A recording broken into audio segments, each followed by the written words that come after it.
Now, hello, this is Fiendish from the Dimension Touring Company, and I'm coming to you tonight with Dimension Diva from the European Cluster and the Shard of Zaviel, and we are in an Endless Eclipse dimension. Hey Diva, there she is waving. I'm at the default entry point of this Endless Eclipse, which is now marked by this signpost, and you see that there's nothing in this dimension so far except for this upside down medium shimmer sand house, a decorated shimmer sand tavern. It's also upside down, and a PvP flag, and up top there is a start point. And we'll get into why we're using PvP banners as opposed to a dimension entry point here shortly. Now, you see right behind me, I am in edit mode. I've got the green bubble right behind me. So that makes the entry point here a challenge, because the way that Endless Eclipse works, you can't go too far outside that bubble before you receive an error message and your items get kicked back in. Now the shimmer sand house here, you know, it was an auction house bargain. Now you notice that it doesn't have very good collision on the sandy side. You sink into it, but that's okay, because visitors, when they come to this, are not going to be at the start point for very long. And this lack of collision also helps us at the entry point, because now we're not going to get stuck into a rock immediately upon zoning in. So it gives us a little bit of freedom to try to cover over the death spines and the native dimension here. Now looking out over the base dimension of Endless Eclipse, you see that there is a lot of stuff floating out here. You've got the ramp, there's spines, there's platforms, there's all kinds of floating stuff out there, and this turns a lot of people off of this dimension. But what happens is, you know, once you ignore all of this stuff out here, you've got a lot of space to play with. One thing I really do like about Endless Eclipse is the natural sky, but what I don't like that comes with that sky is the ambient light. As you can see, there's a really purple, gold, funky cast that comes out over everything.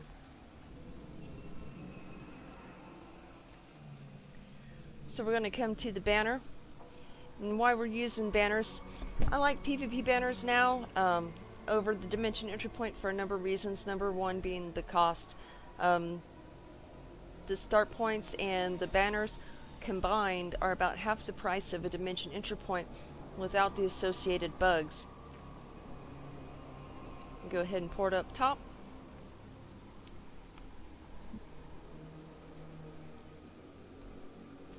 And also the PvP banners add a whole lot of interaction to visitors to your dimension without even having to PvP. You can use these as cheap teleportation devices.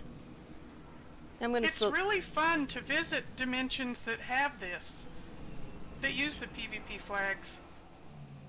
Yeah, I agree, and they're becoming a lot more common now as ways to get around that default entry and ways to make things more fun to visit a dimension, so that it's not just pretty to look at. You can actually get some kind of practical use out of it too. This is how you get doors that open and shut, ways to get from place to place quickly and in minimal items. So here we are. Now I have the start point selected. If you look at the blue arrow, by default when you place it, that is going to be the direction that you face when you come up top. Now I've already spun it around so that when visitors come up here, they'll face out. Now that blue arrow direction never changes, which is a quirk, I guess, of the system, but it never changes. So a lot of times it's trial and error when you rotate these until you get your direction just right. Now this is one decorated shimmer sand tavern, which is also a reward from Red Tier Loyalty. This is at maximum size, and man is it big. It's awesome. It is awesome, and I cannot believe that I've had these things clogging at my bank for so long without ever bothering to turn them upside down and check them out. Now it's also perfectly flat, And the one thing that I really like about it is the collision. As you can see, we're running across the top of it without sinking in any amount. Now the one thing to keep in mind with this decorated tavern and the house below is that terrain paints do not work on this. If you want to use a terrain paint, then you still have to overlay it with either a building block or something else that the terrain paint will affect. And pretty soon I'm going to copy and paste the second decorated shimmer sand tavern down, and then that'll be, actually that will be the entire platform that we're going to use. But we're not going to end up using the whole thing. The item limit kind of makes it necessity to be kind of small.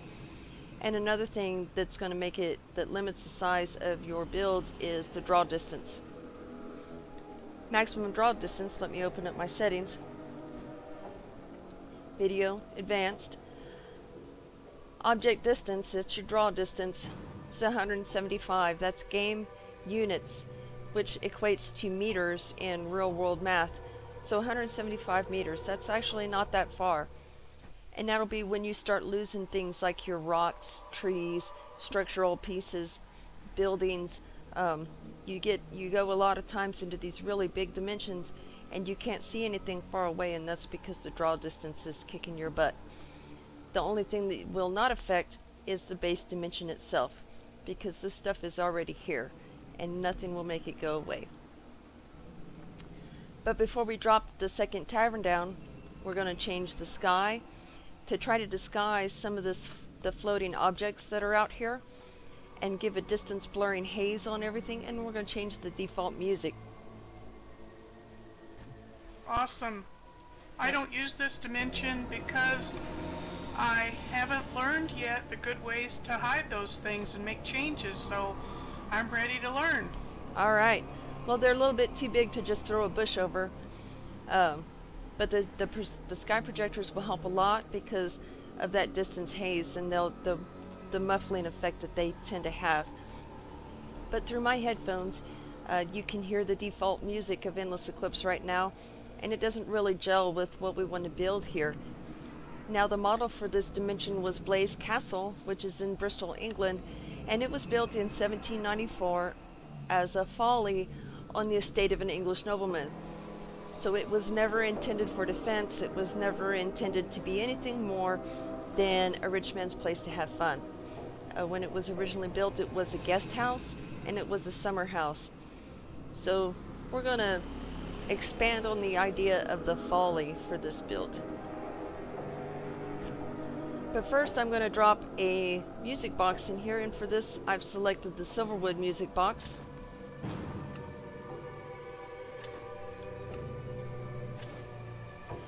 And it takes a moment for interactives like music boxes to take effect. And while we wait for that to kick in, let's take a look at the music box itself, which is an interesting looking item even without the sound. And here we go, the music is starting. You see along the sides there's a lot of interesting patterns, some very nice colors. At the top you've got some nice things to work with, and then on the underside there's a very cool pattern here that a lot of people like to use in their own builds as structural embellishments. But for now we're just going to sink it down into this tavern. As far as the sky goes, we're going to use the Air Sky projector, and this would be so much easier if my bags weren't full.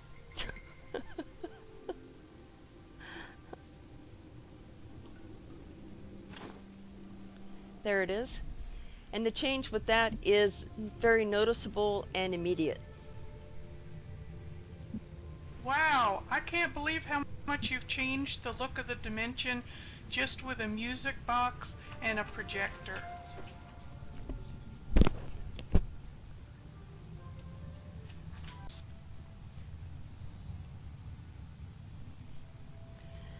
Yes, with the Air Sky in here, a lot of things change. You've got the distance haze, which helps to soften all this floating stuff out here.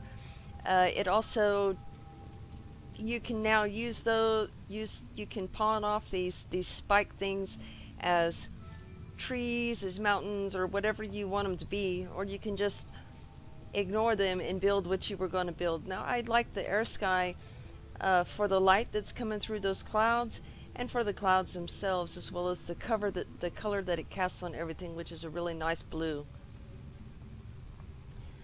Now Endless Eclipse is also one of those dimensions that has a default time. The time in here is automatically set to noon, so that means that any night glow effects that you place in here will not work unless you use a time of day, which we're going to use.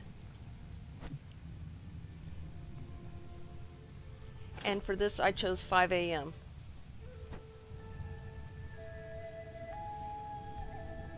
You can see that it changes the position of the light coming through the clouds some.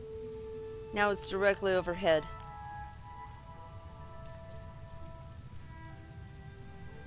So we've changed the time, the sky, the music, and then we've set our groundwork here.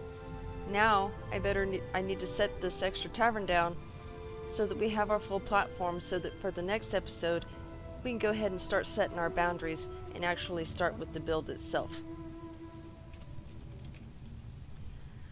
I'm going to open up Toolbox, and I'm going to select the tavern, and I'm going to press copy.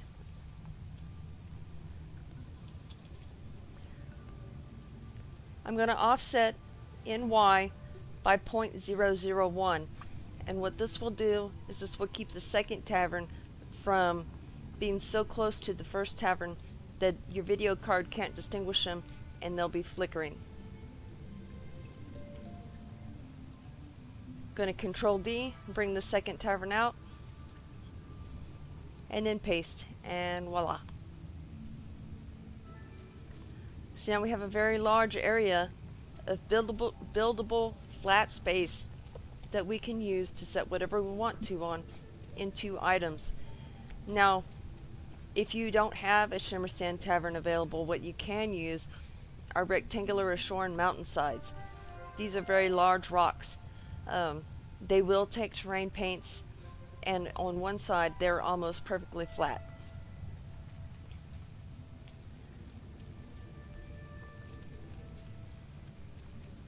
So if there are no questions for this one, do you have any questions, Diva? No, but I'm just amazed how much these interactive items change the entire look of the dimension with the time of day and the projector and the music box that you applied. I can't wait to see the folly unfold. I can't either, and next time we will start with the actual construction. This was just the overview, and we will see you next time.